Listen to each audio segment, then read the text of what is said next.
something around 5 to 6 lakh rupees per month. First year students go through mental breakdown also. What are the funding opportunities within the lab? I've been giving very honest answers through this entire conversation. Everyone needs money to survive. Yeah, that is true. So what is the career prospect of PhD? So- and even after working for 1 year, the topic may might change. The problem which I faced to an extent was on getting the computational facilities. If you have a foreign degree, the chances that you become a faculty or a professor in IITs. To be very honest, I got a lot of exposure after coming here. To choose IIT Bombay, what is different in IIT Bombay? Like, The problem is now the scholarship is in withheld situation. hello and welcome to my channel. I am Rojisa, and from today we are starting episodes of the Academic Odyssey, and this is our very first episode. And today we will be diving deep in PhD researchers' life, their inspiration, aspiration, challenges, what all they go through, and how they pursue their career. And today with us we have Akshay Sunil. He's a recent PhD graduate from IIT Bombay, and he's also into startups. He has been a Prime Minister Research Fellow, and let's talk about you. Like, introduce yourself. Yeah, so hi all, my name is Akshay, and I recently completed my PhD from IIT Bombay. I did my PhD in civil engineering, primarily focusing on water resources engineering, and also as Rosie said, we are also working as a part of a startup in IIT Bombay, so which is incubated in IIT Bombay. Okay. So what is the name of your startup? Yeah, so the startup is a joint venture. Okay. So we are a couple of, a few of my friends are involved in that, and the name of the startup is Expirix. So we primarily work on broad areas, and what we primarily focus on is on bridging the gap between R&D as well as the industry. So most of the projects that comes to different professors in IIT Bombay, so they come from the industries, and we are kind of like democratizing the R&D. So we kind of act as point contacts for the industry to academia. Okay. And what my role in the company is, I'm working as a project scientist, where we primarily focus on developing climate services. Okay, climate services. Yeah. So that is what I'm doing as a part of my startup. That is great. So let us start with a very basic and very first question that comes in everyone's mind when they want to pursue PhD. What was your inspiration? What made you choose PhD? Like, you have already been a graduate, you could have chosen to do a job or do a startup right there, but then you chose to do PhD. And what motivated you? What kept you motivated? Like, was there a point where you thought that I should not have chosen to do like PhD or something? Okay, I mean, there are multiple questions here. I got interest in doing research while I was pursuing my master's. Okay. And also during my UG phase, I always had this thing in my mind that I should go into teaching. That need not be academia, but I liked I liked the job of teaching. I used to go and take classes for students when I was in high school also. Yeah, so eventually after doing my masters, COVID happened, and I was interested in research because the professor I was working with during my masters in Nagpur, in VNIT, so it's NIT Nagpur. So we were working on some climate modeling work, and I got some interest in doing research. And then COVID happened, and then I thought, okay, let's apply for the PhD admissions in IIT Bombay or in most of the IITs, and I started applying for most of the IIT PhD positions. So that's what happened, and then I came to know about the PMR of scholarship, and then I applied for the PMR of scholarship, and I was able to get the scholarship. So the scholarship was paying me a decent amount of money, and there were provisions of contingency funding which I could use for travel, and also for attending conferences, and also for buying commodities. That is great. So that is what happened, and then at some point I was a bit ambiguous of like whether I should be a researcher, because I always had this idea of coming up with end products. which sometimes doesn't happen in research because there are a lot of people who work on fundamental research, and the research need not translate to an end product. So I was kind of interested in coming up with products and services. So that is why I thought I'll take a break after my PhD, and I'll focus on working on the idea which I had in the back of my mind. So even while working on the PhD, also parallelly I was trying Doing. to kind of like experimenting with climate oriented products, and I was just focusing on forecasting and providing weather services. Services. Yeah. So that's what happened. Yeah. So Okay. that was a great answer. Let's move on to the next question. Next question would be like, there are different universities in India also, in other countries also. What made you choose IIT Bombay? What is different in IIT Bombay? Like in India also, there are different universities. Outside India also, they provide good opportunities. There are good research opportunities there. So Yeah. why did you not choose to go abroad for your PhD, or why India? So, to be very frank in answering this question, the time when I applied, so I was I didn't have much options. So COVID was happening, and the whole world was in a standstill. Yeah. And at that time, I came to know about the IIT Bombay Monash scheme, but still, because of the uncertainty, I didn't apply for that scheme also.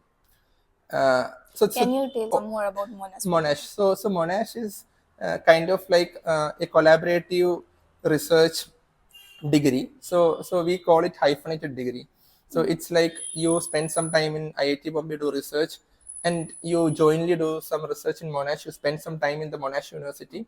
So you will be jointly supervised by a professor in IIT Bombay and another professor in Monash. So it's a good experience. You get exposure from both the universities, and the degree also will be hyphenated. Like it's an IIT Bombay hyphen Monash degree that you get at the end of the PhD completion.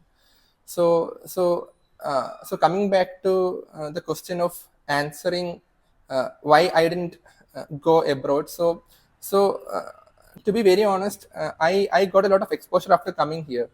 So most of the students who do masters in IIT Bombay, they tend to go abroad to most of these Ivy League universities or foreign top universities for pursuing a PhD. But that was not my case because I didn't have that much exposure. I came to know about most of the universities after coming to IIT Bombay. And also, there are advantages of doing a PhD abroad also. I mean, recently we have been seeing the trends of faculties being recruited in IIT Bombay, and most of them either has a foreign Yeah, PhD or a postdoc. postdoc. Yeah. So that has been the trend recently. And if you really want to be a faculty in IIT Bombay, people don't endorse this in public, but it's a known truth that If you have a yeah, if you degree have a from foreign degree, the foreign, chances yeah, that you become a faculty or a professor in IITs, at least a top comparatively higher. so-called top IITs, will be Yeah. more. Yeah. So at some point in my during my PhD, I thought of going abroad and pursuing a PhD there to kind of like come back and get into or start at least give my shot on applying for IITs. But by that time, I had progressed in my work, and also I had the PMR scholarship. So then I thought, okay, I'll just complete my degree and pursue my ventures and start up here. So that's the thing. So, but like, is there enough resources here available for pursuing a good degree? Like, did you ever feel like you were lacking some resources that you would have gotten more exposure or some more resources if you're not in IIT Bombay but in a foreign university? Did you ever feel like that? I mean, this is a very subjective question, and the answer keeps on varying from domain to domain and also within labs. So most of the work that we currently do are on the modeling side of the research, while there are a lot of students who do experimental work, and there this question becomes more significant because many of the foreign universities might have an advantage over IITs in terms of facilities. But there are a lot of student exchange schemes where students spend some time here, like the Monash, which I was Yeah. describing before, and there are a lot of scholarships, like DAD scholarship is there. Yeah. And there is this Fulbright scholarship where students can actually spend some time in a university in the US and come back. So that is there. So it's a very subjective question, but for some students who are actually working on experimental work, for example, students who are working in the physics department, or somebody who's working on chemical experiments, I mean, they might be facing this issue. From my point of view, in my point of view, the problem which I faced to an extent was on getting the computational facilities.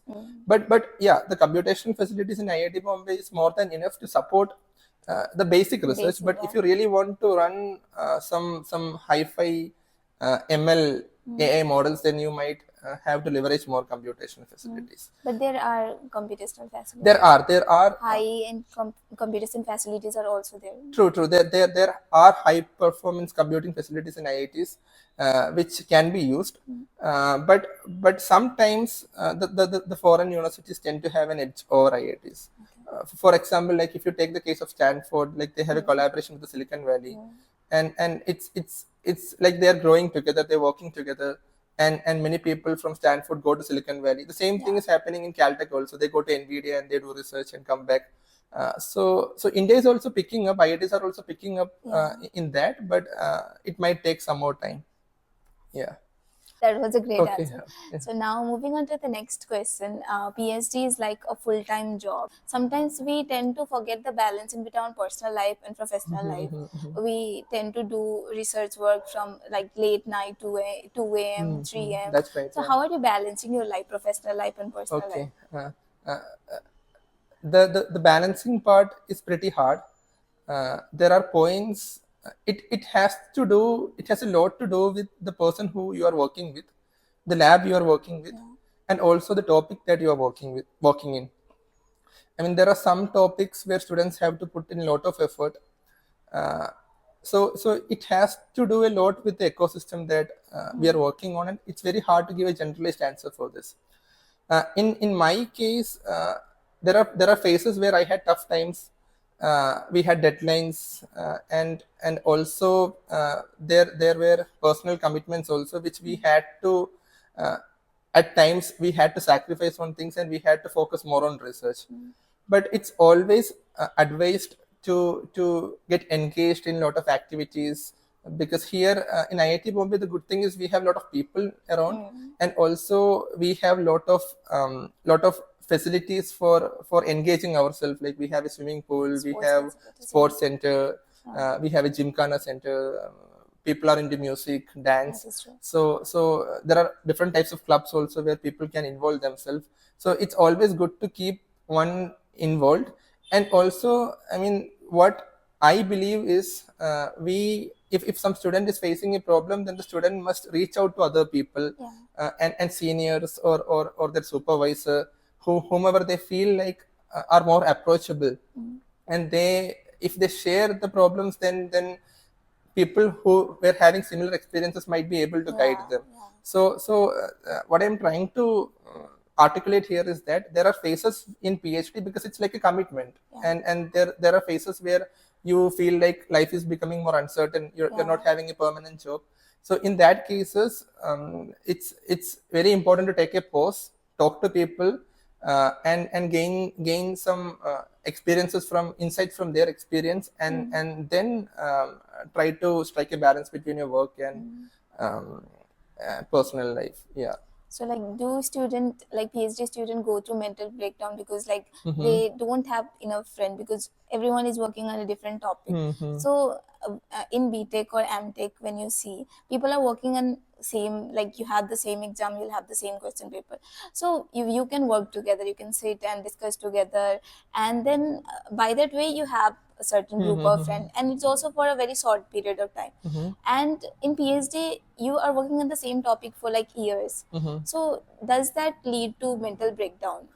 Yeah, that is true. I mean, in the UG phase, and while you are pursuing your masters, you have a class, you have a bunch of people around you, and there are a lot of options to actually engage with the people.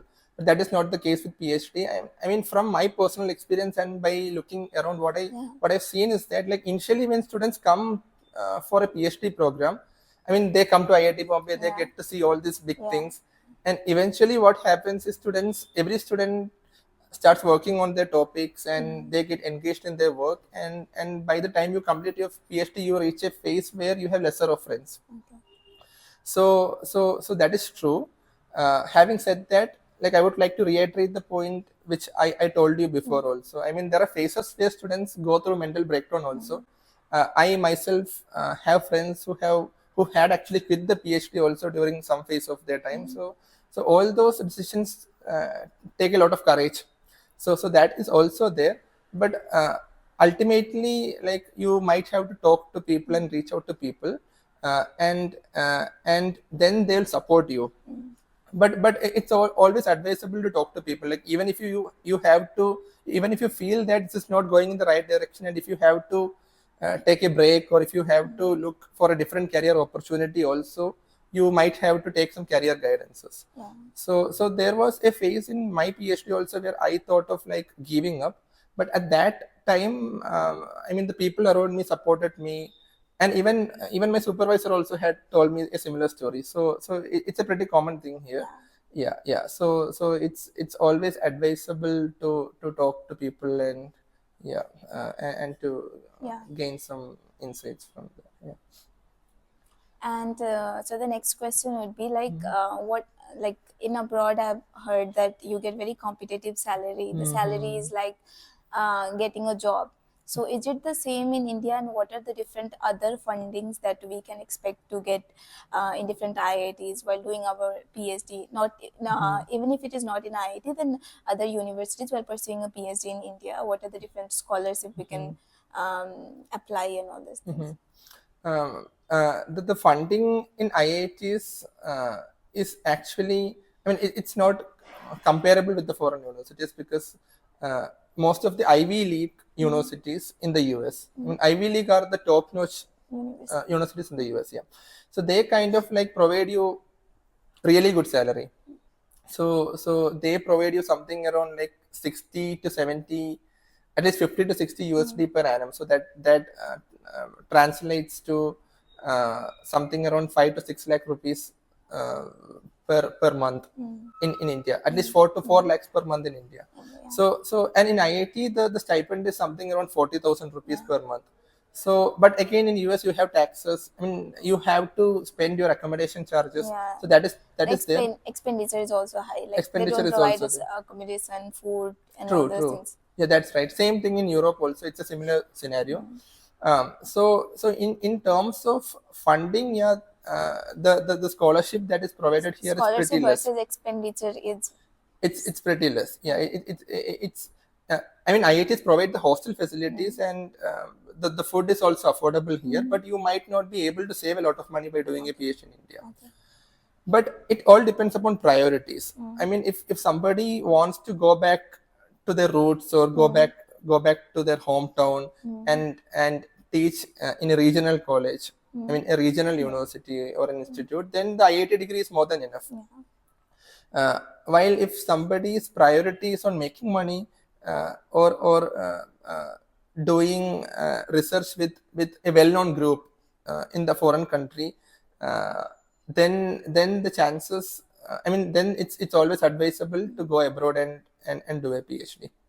And also the other thing is, in India there is a disconnect between the industry, IITs, and also the research organizations in India. So that is not the case with the US, I mean, or any other foreign country. For example, the university in the US will be collaborating with NASA. They'll be getting funded projects, and in foreign countries, most of the projects are also predefined, and like, they, you know what outcome you're going yeah, to you get. know what you are going I to was do. looking through different applications. There was, like, in first year what you'll be doing, second year what you'll be doing, third year what you'll be doing, how your project will be ending, how much time it will be taking. Everything is predefined. So how do you decide your topic and choose your professor here at India? So this predefined project comes with an advantage, that is, when you are starting to do a predefined project, you know what to do. And also, the project comes with uh, uh, you will be knowing more about the tools that you want to use, right? And if it's an experimental work, then they will be providing you the experimental support also. I mean, the support for the experimental, for purchasing the experimental tools and all. But in India, what primarily happens is we kind of don't get much funded projects, at least predefined projects, and because of that we'll have to figure out what to do. So most of the researchers here whom I know personally, they kind of like talk to their guide, and after multiple iterations they come up with the topic. And So even after working for 1 hour, 1 year, the topic may topic change. might change also. Yeah. So because of this, it takes a longer time to complete the PhD in India. While in Europe, I heard students completing their PhD in 3 years. Some people, at some cases, 2.5 years also. In US, it takes something around 4 to 5 years. But in India, the average time taken for PhD completion in IIT Bombay specifically is 5 years. But I heard that the conditions are even worse in Kanpur or some other IIT. So that has to change. But you have completed your PhD in 4 years. I mean, I had to, but uh, I had to complete my PhD in 4 years because my funding was ending. The PMRF scholarship provides you funding for 4 years from the time of joining for engineering discipline. So that was there. The PMRF was a good scheme, but the problem is now the scholarship is in withheld situation. Like they are not providing the scholarship anymore. So a lot of students who came here with PMRF. not PMRF, a lot of students who came here with the hope of applying for PMRF, and they took extra courses for applying for PMRF, but they are not able to apply for PMRF. So Why is that so? I don't know the technicalities of it, But it was a good way of getting. Like, it was a good funding. scheme. It had its own flaws. What I primarily believe in is that if the stipend of all the students are increased, then that will make the students stay here in India, and that has to be done in a democratic way. The problem with PMRF was that a few students got a very high package or salary, while the other people, they were getting the normal stipend. So that creates disparities. And now what is happening is the PMRF scheme is also not active, because of which many students are not even able to apply for PMRF also. They're losing the motivation. They're losing the motivation. So I mean, these are things which need to be worked out to make the students stay back in IITs. Is only PMRF? Is there only one this PMRF or applying to MONAS? Only two options available for PhDs? No, there are other options also. I mean, there is this DAAD fellowship, DAAD. I don't know if I'm pronouncing it right. So that's an Indo-German collaboration. So it kind of like promotes. I mean, it facilitates you to go to Germany, find a collaborator there, do research there. But for applying for this scholarship, you might have to talk to your supervisor initially. And you will have to write proposals and get it accepted. And then once you get the scholarship, you will be able to go there and do research. And there is this Fulbright scholarship. There is this Fulbright Nehru and Fulbright Kalam scholarship. So it also has a similar process. Like you will have to write a proposal. Are they only for IIT Bombay students or people from other universities? No, these the Fulbright scholarship is. I mean, all these scholarships are for all the universities. Most of the universities in India. That's what I know. I don't know if it's there for the regional engineering colleges, but as far as I know a lot of people who are actually traveling to different countries after getting the Fulbright scheme scholarship. And there are people, even professors, who got Fulbright from the US, and they are coming to India also in a sabbatical leave, and they are interacting with professors here and trying to do something here. So it I mean, people are applying from here and people are applying from there also. So it's a good scheme. I mean, these are the schemes which I can recollect now, but there might be other schemes also. But what I understand is, if students are given this information at the beginning of the, at least at the time of the joining, then they'll be able to kind of like strategize on applying for these scholarships. So the next question would be, since you completed your PhD in 4 years, can you just give some tips how to, like, on what basis they can select a guide? Because choosing a guide is Mhm. very crucial, very crucial thing, because everything you do is entirely dependent on your guide. So, on what basis should one select a guide, and how should they select their topic for their research? Okay. I've been giving very honest answers through this Yeah, entire conversation. So, guide selection is the most important yeah, thing in PhD. If you have a good rapport with your supervisor, then your PhD is half done. yeah, And coming back to that question where you are asking about work-life balance, so yeah, all these things are interconnected. yeah.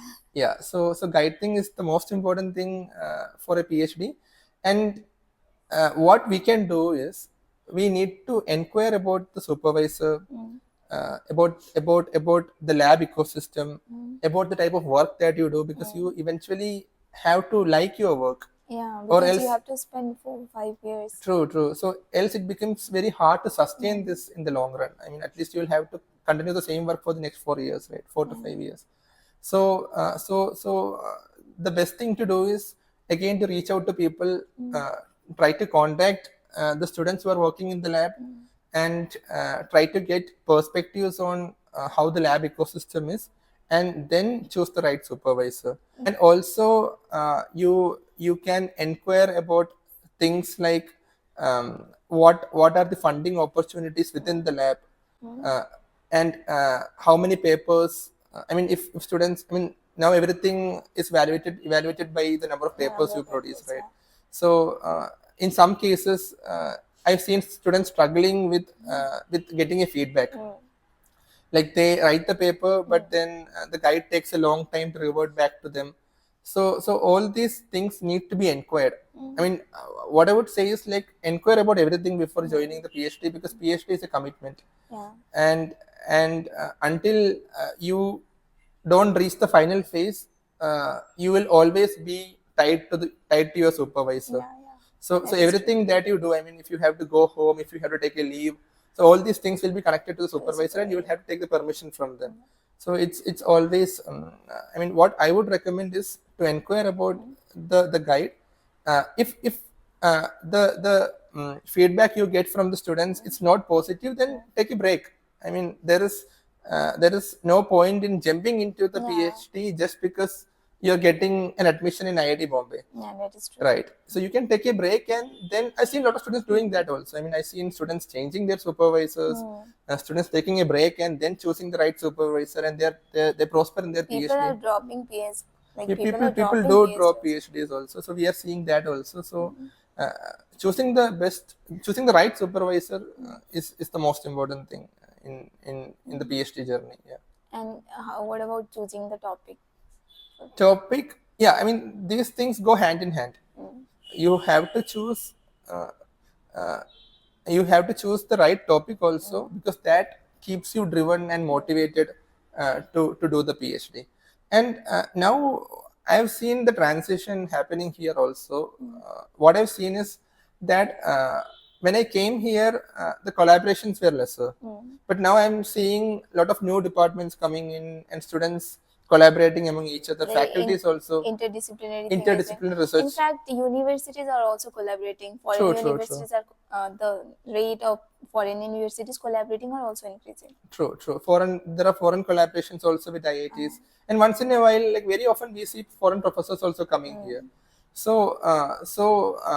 it's good to find supervisors who are collaborative, so mm, that you will kind of like get insights from the supervisor, mm, and there might be a different expert who are mm, collaborating with you, and they will be able to guide mm. you in the areas where the supervisor might not be having that much of an expertise. So these things have to be inquired before joining for a PhD program. Yeah. Okay, so I still have a lot of questions, but Okay. I think the video will be very long. So Okay. let's come to a final Uh-huh. question. Uh-huh. That would be like, at the end of the day, everyone needs money to survive. Yeah, that is So true. what is the career prospect of PhD? Like, does it end up for being a professor? Like after doing a PhD, do you have to end up being a professor, or are there other opportunities also for the students too? Yeah, I mean everything. And what are the salary package, like what you can get? Okay, okay. See, Is it a good career option for doing a PhD? Like, are we going to have a good life after doing PhD? I was among, to answer this question, I was among the very few students from my undergraduate who came for a PhD. Most of my friends went for government jobs, Yeah. and they are kind of settled in life. Yeah. And then most of my friends from computer sciences and Yeah. electronics department, they went into IT sector and they are making a lot of money. Yeah. They're buying cars, and after jumping, switching multiple companies, they're making a lot of money. Yeah. So PhD is not rewarding initially, at least until you complete your PhD. That too, when you're staying in India, you might not be making a lot of money.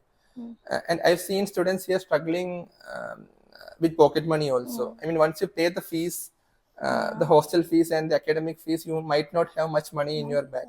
So if you have a lot of responsibilities and commitments, it's very sad to say this, but it's very hard to save money and to meet your daily expenses. But eventually, once you complete your PhD, there are opportunities, mostly in academia, and then you can apply for the teaching profession, where you will be earning some money. But again, not like how industry pays you. The placement here for PhD student or the industry is The not. placement for PhDs is not that bright. I mean, if you, it's like a funnel. So if you compare it, the BTechs gets the major chunk of placements, and then MTechs, and then the remaining PhD. And companies are also more interested in taking the BTech students. So placements, it's not that bright. The placement scenario is not that bright. But what I've seen is there are a lot of students who are really passionate in doing research, and they get uh, lot of happiness and dopamine while they find something interesting or something novel. So it's all about perspectives. I mean, for some people, making money might be the priority. For some people, doing research might be the priority. But yeah, there's a paradigm shift happening in India also. I mean, see, everything depends upon the market. I told this while starting this topic also. So now the market is picking up. Like companies in lot of companies are coming in Bangalore, Hyderabad. The cities are picking up, and because of that, lot of startups are coming up. And this year, Mumbai kind of like surpassed Bangalore in the number of startups being registered. So then there are opportunities.